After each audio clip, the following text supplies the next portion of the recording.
Hey, welcome to One Board Family, and we've got a new review for New York Slice, the game about going through the streets of New York and killing people. Yes, nothing to do with pizza at all. The box is very deceptive. You think it's going to be nice, food-based fun, and then all of a sudden you open it up and there's just knives everywhere. So, no, New York Slice is actually by Bezier Games, and it's all about cutting up pizza and set collection, basically. Yes. And it's okay because pizza doesn't have feelings. That's true. Right. You can cut pizza and it won't scream. So this game is beautiful. That's why we wanted to do a video review for it, because it comes in this really cool box that looks like a pizza takeout box. Yeah. It comes with this really cool menu that tells you the rules to the game. Yeah. It comes with all these pieces. It's awesome. Yeah, if you're a fan of theme in a game and actually applying the theme, this is definitely doing it. I mean, like, your instructions are a menu. Come on, like, that's awesome. Whoever came up with that idea, you deserve a raise. That's right. This is a re-implementation of an older game called Piece of Cake. Piece of Cake. It's Irish. It's an Irish game about cake. It'd be about cake. Let's not get into my accents. That would be a bad idea. That was a really good accent. So what you do is, on a turn, you take 11 pieces of pizza. They're stacked up in the beginning of the game, and you create this. It's random, so you create this basically 11 piece of pizza. And if you ever cut your pizza into 11 slices, you should be ashamed of yourself. That's un-American. And how do you do that? If you do it evenly, though, you're a mathematical genius. Yes, you are a whiz kid. Congratulations, you're a genius with no friends. We have games, so we have friends. Yeah, there we go. So let's say we're playing with 4 players. Rick is the slicer. Rick is going to divide this pizza into 4 pieces. Not equal parts, obviously. But he can divide it however he wishes. If he wants to put these pieces over here, wants to put this over here, this. Yeah. Maybe he wants to just give one person a single slice. Right. What you're doing is you're trying to get people to take slices, and then Rick, being the slicer, will be the last one to take a slice. So it'll go around the table. Somebody will take this slice right here.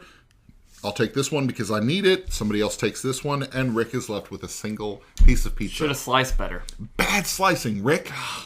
So the way the game works is you're collecting based on these numbers. So this vegetable pizza right here has the number 3 on it, and that means 2 things. That means it's worth 3 points at the end of the game if you have the most of this pizza, and it also means that there's only 3 of this pizza in the entire game. Yeah. So you're working toward this goal of collecting the most of a specific type. So this pepperoni and sausage is worth 10 points, and there's 10 pieces, so more people are going to be fighting over it. Yes, so, that sausage is terrifying, by the way. Well, it looks greasy. Yes.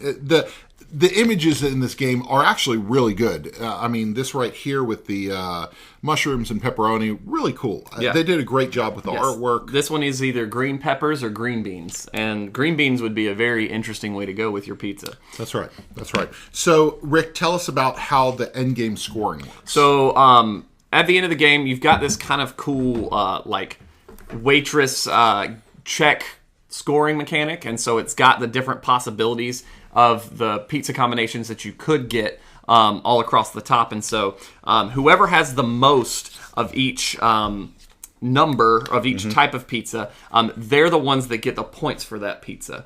And then so you'll circle which ones that you have collected the most of.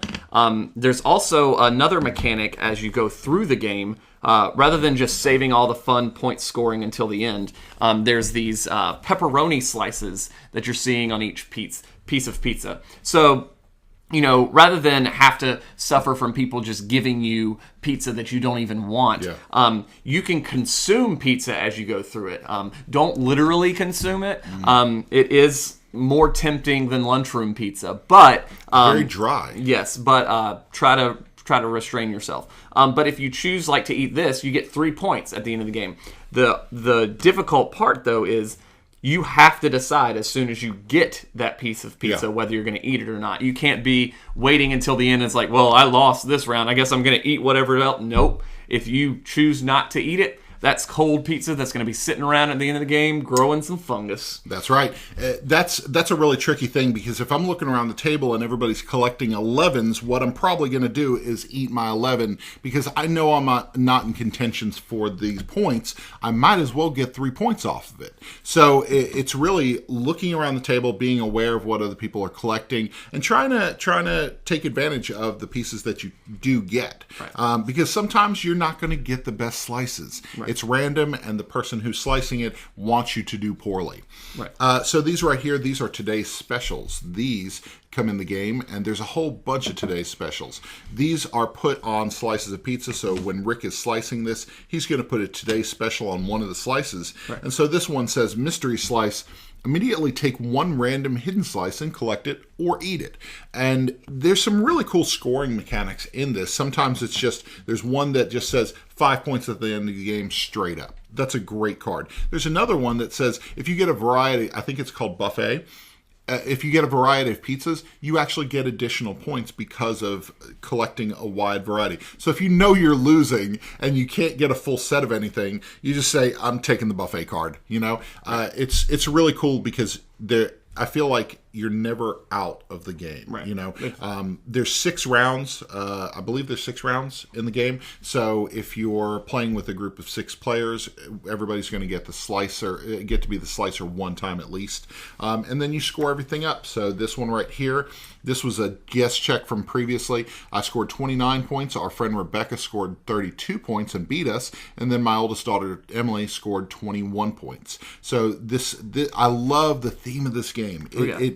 It looks so good on the table. It's so much fun to play. Rick, who would you say a great audience for this game would be? I mean, I think, I have often been at family events, and, sometimes we just end up sitting around watching television. Yeah. I think you walk in with this box and say, hey, anybody want some pizza? And people will be like, oh, that was the cheesiest thing in the world. And I'll say, that was cheesy because it was pizza. It all falls out because it's poorly stored. But yeah, this game, just the look of it, the idea, I mean, everybody loves pizza. So being able to just kind of put it on the table, you can explain it very quickly. Yeah, there's some nuances to the scoring and everything, but I think it plays kind of quickly too, so I think it really works well with a family environment, and getting people involved that maybe don't play games quite as often. Definitely a good intro game. Yeah, definitely. This is a game that kids are going to understand, adults are going to understand. I think the adults will probably find, gamers would specifically have more of a psychological game to it, where you're like, oh, I wonder if I could do this. I wonder if I could get this piece. I wonder if I divide it this way, how I can strategize. Whereas a person like our kids, they just sit there, they're like, that piece of pizza looks awesome, and it's points. Let's get it. Right. And it's still a lot of fun to play. The game allows a lot of table talk. It's not too strenuous on your brain. You don't have to think too hard. It's just a great game all around, and the theme makes New York Slice even better. Bezier Games did a great job with this one. Yeah. And I'm glad that it's on our shelf. Yeah. So, Rick, where can people find us? These can find us or the game?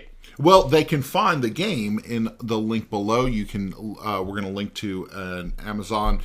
You can pick it up from Amazon, or you can go to your local hobby shop or game store. Be sure to ask them if they have a copy, or Barnes & Noble or something like that. Right. Another big box store. See if they have a copy. This one is a great pickup and available in most places. Yeah. So. And if you want to find us, and if you enjoy video reviews like this, you can click on the link below to check us out at oneboardfamily.com. We're also on Facebook and Instagram. But we've got reviews that we post, and we do previews, interviews with game designers. We got lots of stuff for you to find games that will be fantastic for your family. Thanks for checking us out, and check out New York Slice.